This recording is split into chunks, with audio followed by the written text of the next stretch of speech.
kungojea kwa shauku kurudi kwa Kristo. Hiyo ni namba 12, kungojea kwa shauku kurudi kwa Kristo. Bwana Yesu asifiwe. Haya ni baadhi ya mambo machache ambayo tukiwa na ufahamu juu ya hayo yatatusaidia kuwa na bidii, yatatusaidia kuwa na juhudi ya kuendelea kumlilia Mungu ili tusipungukiwe. Bwana Yesu asifiwe. Kwa hiyo Yesu ndio sababu alituokoa, kututoa katika nguvu za giza. Kila mtu aliyeokoka ameokolewa kutoka katika nguvu za giza.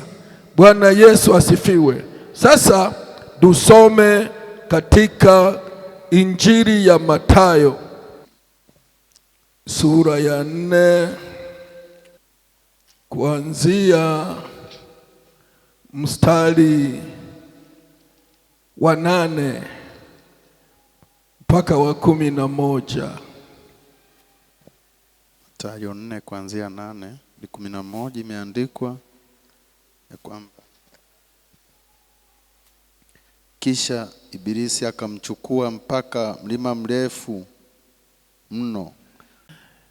Kama Bwana wetu Yesu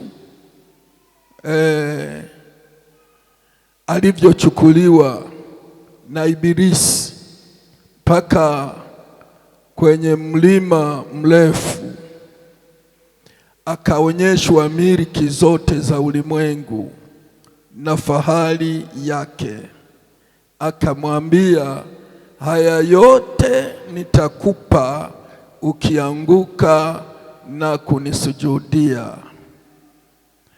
Yesu akamwambia, nenda zako Shetani, kwa maana imeandikwa, msujudie Bwana Mungu wako, umwabudu yeye peke yake. Yesu asifiwe. Tunataka kujifunza kitu gani katika maandiko haya? Tunataka kujifunza namna ya ufahamu ambao alikuwa nao Yesu.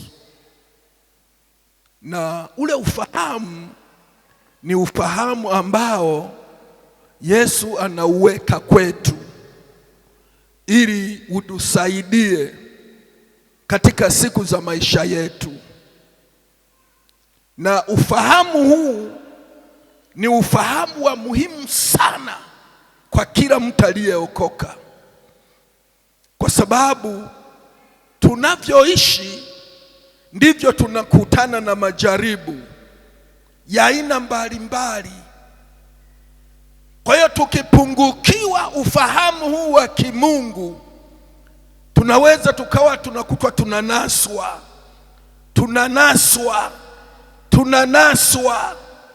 Hii ndio sababu kila muamini anatakiwa kuwa mtu wa kuomba. Maana ufahamu huu hauji bila kuwa na gharama ya kumwangalia Yesu aliye njia ya kweli na uzima. Kama mtu akishikamana na Yesu halafu baadaye akapungukiwa neno la Kristo, ufahamu huu unapungua mpaka kuisha katika maisha yake. Bwana Yesu asifiwe. Kwa hiyo hii ndiyo sababu kila mtu aliyeokoka, ili adumu katika wokovu, anatakiwa kuwa mtu mwenye tabia ya kumuomba Mungu kila wakati. Ile siri ya kumuomba Mungu kila wakati ndiyo inayotusaidia kutupatia ufahamu wa kimungu, namna ya kujua neno la haki na neno lisilo la haki, neno la kweli na neno lisilo la kweli. Kama mtu hamuombi Mungu, maana yake haishi katika matumaini. Lakini mtu anayemuomba Mungu anaishi katika matumaini, na kwa sababu anaishi katika matumaini wakati wa kujaribiwa, yule tunayemtumaini anatusaidia kutupa macho.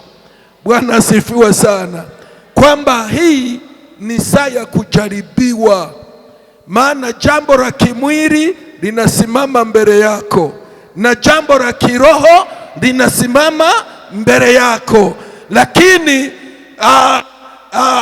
unatakiwa sasa ufanye maamuzi katika hili la kiroho na hili la kimwili. Sasa kama ni mtu unayeishi katika matumaini, unaona jambo la kiroho ni sahihi katika maisha yako, lakini kama huishi katika matumaini, utakumbwa na jambo la kimwili, litakuchukua. Kwa hiyo likikuchukua, unakuwa umeferi katika neno la imani. Bwana Yesu asifiwe. Unajua, wewe unaonaje ukiambiwa kupewa yaani gharama ni ndogo tu kunisujudia? Hiyo ndiyo gharama. Kusujudu ni kupiga magoti, kuabudu.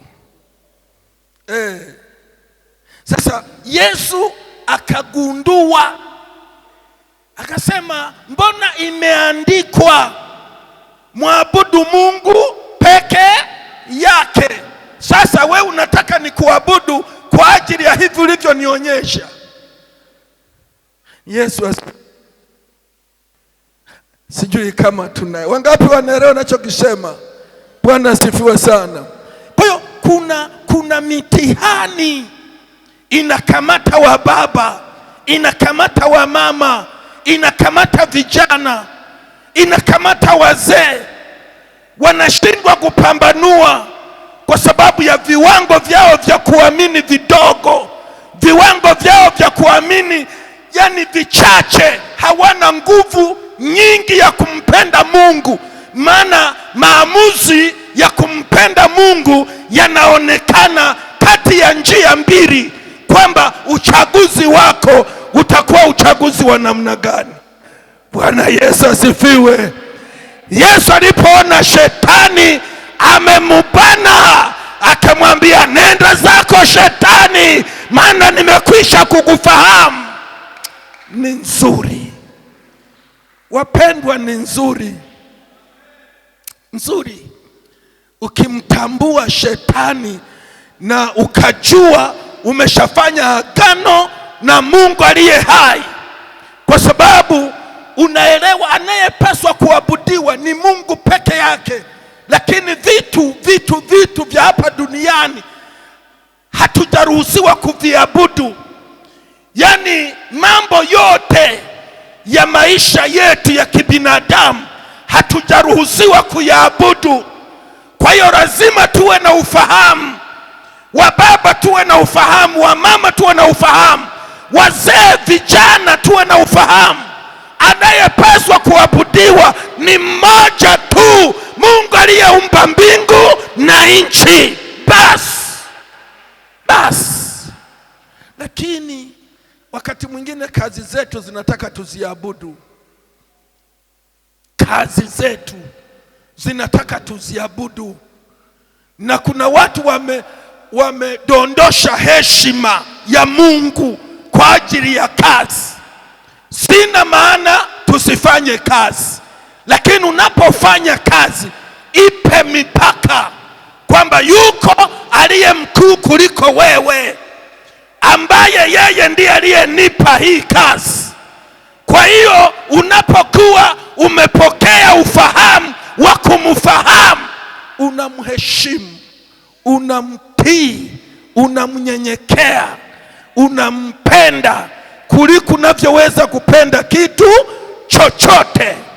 Ukielewa gharama aliyoifanya mimi na wewe tukapatikana, unampa nafasi ya kwanza.